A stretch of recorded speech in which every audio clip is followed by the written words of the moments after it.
Floor test में blockbuster जीत के बाद विजय का प्रधानमंत्री मोदी की सरकार पर बहुत बड़ा या फिर ये कह ले कि तगड़ा और पहला अटैक। कैसे विजय की इस बात को युवाओं का भी फुल सपोर्ट मिल गया है और बीजेपी नेता की वो कौन सी फोटो लीक हो गई है जिसको लेकर बीजेपी के प्रवक्ता और पूरी की पूरी बीजेपी दरअसल मुंह छुपाए फिर रही है। दोस्तों ये तो आप जानते ही हैं, कल पूरा दिन मैंने आपको सुबह से बताया कि कैसे फ्लोर टेस्ट में विजय ने कमाल करते हुए 144 विधायकों को अपने सपोर्ट में लेते हुए अपना विश्वास मत हासिल कर लिया, अपनी सरकार को साबित कर दिया। लेकिन जैसे ही ये फ्लोर टेस्ट खत्म हुआ, विजय ने सरकार के सामने एक बड़ा टेस्ट रख दिया है। दोस्तों वो टेस्ट था सवालों का जवाब। सवाल ये कि क्या इस देश की सरकार, इस देश का सिस्टम सिर्फ एक अदद पेपर भी ठीक से कराने के काबिल नहीं है। आप जानते हैं दोस्तों, 22 लाख छात्रों के भविष्य को अब ऐसा लगता है कि एनटीए का ग्रहण लग गया है।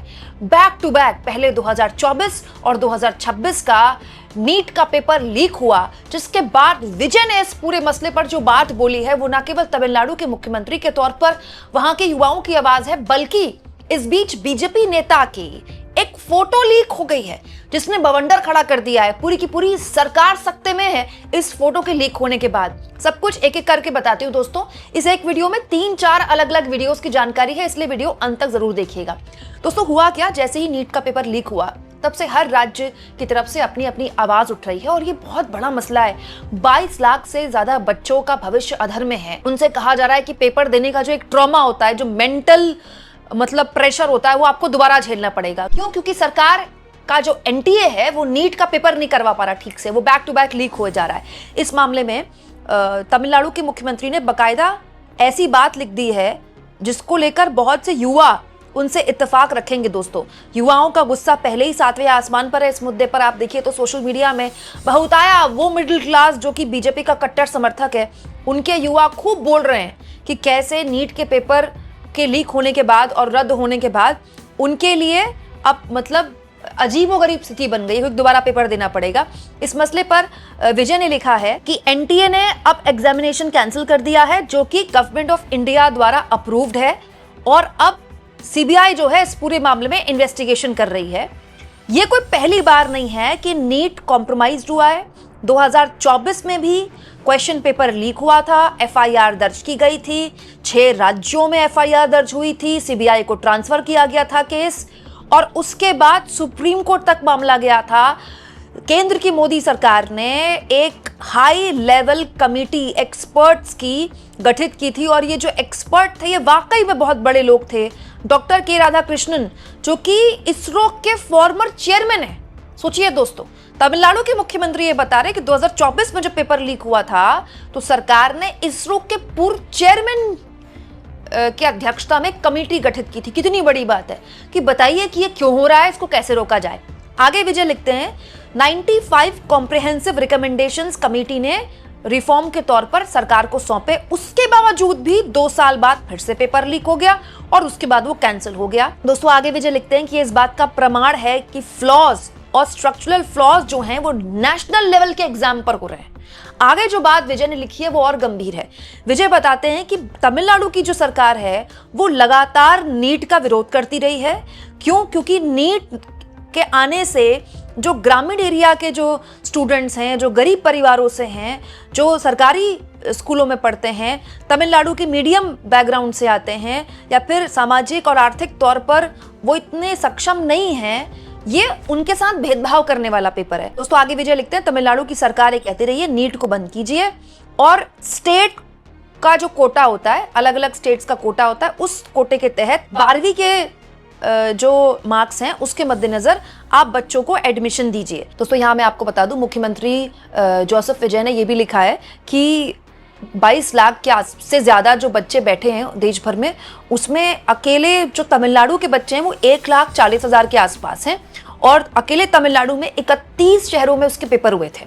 तो जाहिर तौर पर वो तमिलनाडु के बच्चों के लिए आवाज उठा रहे थे और साफ तौर पर बोल रहे थे कि ये जो एनटीए है ये एक नीट का पेपर कराने में अक्षम है।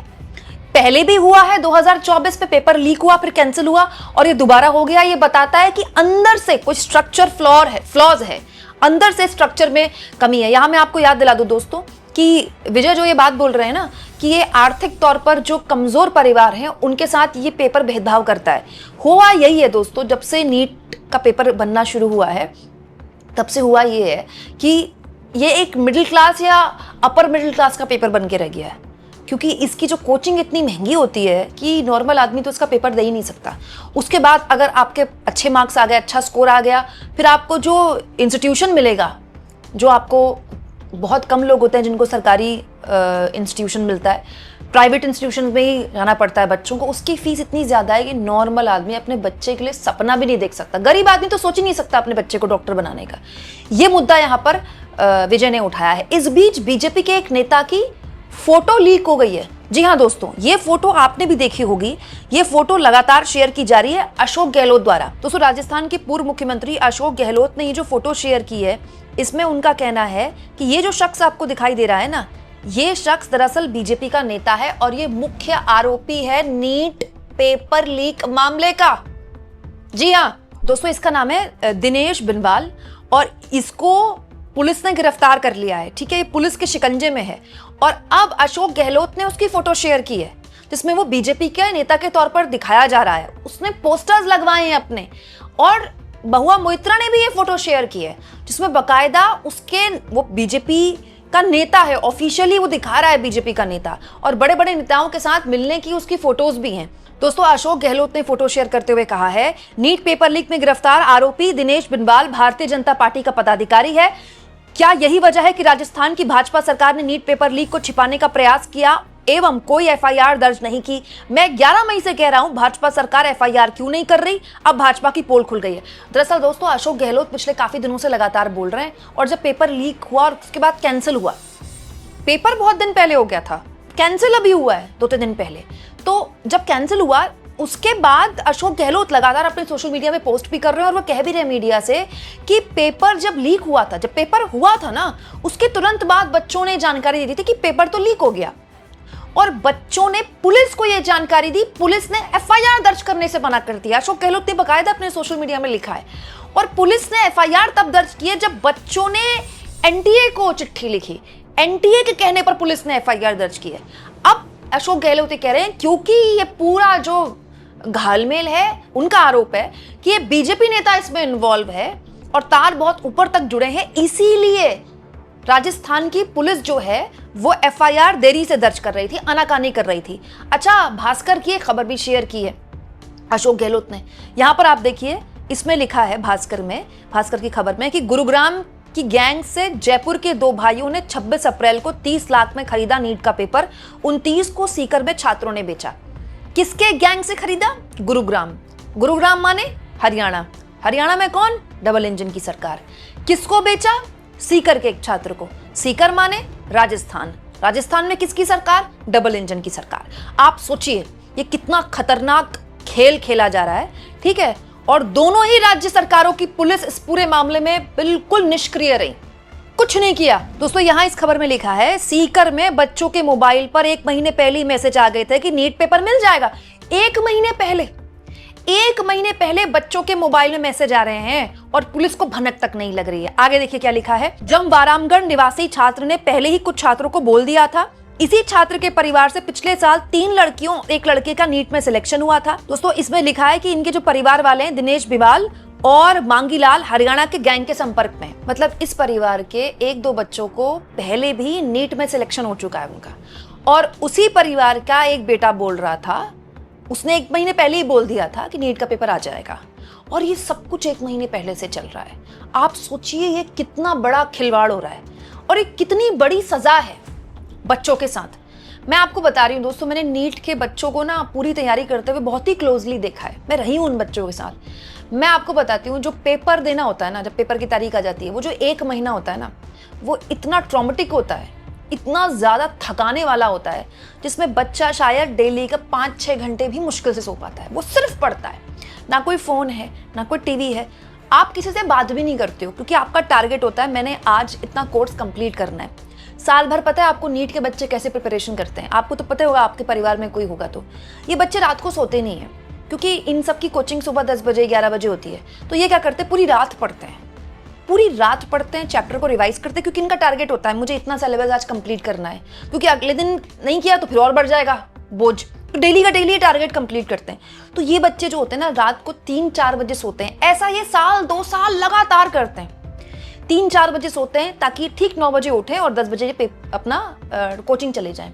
1-2 साल अगर आपको ये करना पड़े ना आप फोन देख सकते, ना कोई और इंटरेक्शन किसी से, घर वाले भी ऐसे ही मतलब प्रेशर डालते हैं, और अगर बाहर कोचिंग कर रहे हैं तो फिर और प्रेशर है, क्योंकि कोचिंग वालों का टारगेट होता है कि हमने अपनी कोचिंग से इतने बच्चों को निकलवाना है, क्योंकि भाई उनको उसी से अगले साल और एडमिशन मिलेंगे, तो वहाँ अलग लेवल का टारगेट चल रहा है। और ये सब कुछ झेल के बड़ी मुश्किल से जब बच्चा पेपर दे देता है तो वो एक राहत की सांस लेता है कि मेरी 1 साल की तपस्या जो है अब मैंने वो कर्म कर दिया, अब फल जो होगा वो मेरी मेहनत डिसाइड होगी। उस बच्चे से कहा जाए नहीं, अभी आपको फिर से ये सब करना है, आदमी का ना हौसला टूट जाता है।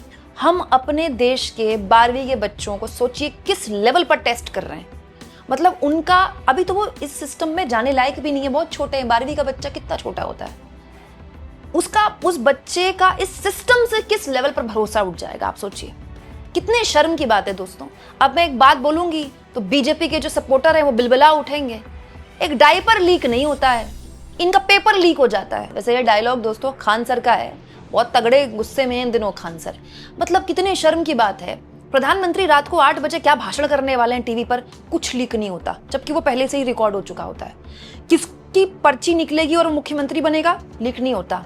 कैबिनेट विस्तार में किसको जगह मिलेगी, लीक नहीं होता। अरे कैंडिडेट्स के नाम तक लीक नहीं होते, लेकिन ये पेपर लीक हो जाता है। अब दोस्तों इस पूरे मुद्दे में आप देखिए जो भोगी है वो कौन है, मिडिल क्लास के बच्चे। और जब एक बच्चा पेपर दे रहा होता है ना नीट का, पूरा परिवार दे रहा होता है पेपर, पूरा परिवार भोगता है उसको, उस ट्रॉमा को वो करीब से देखते हैं। जिन माँ बाप ने अपने बच्चों को वो 1 साल तपस्या करते देखा है, उन माँ बाप के बारे में हम सोच नहीं सकते कि क्या खून खौल रहा होगा उन माँ बापों का।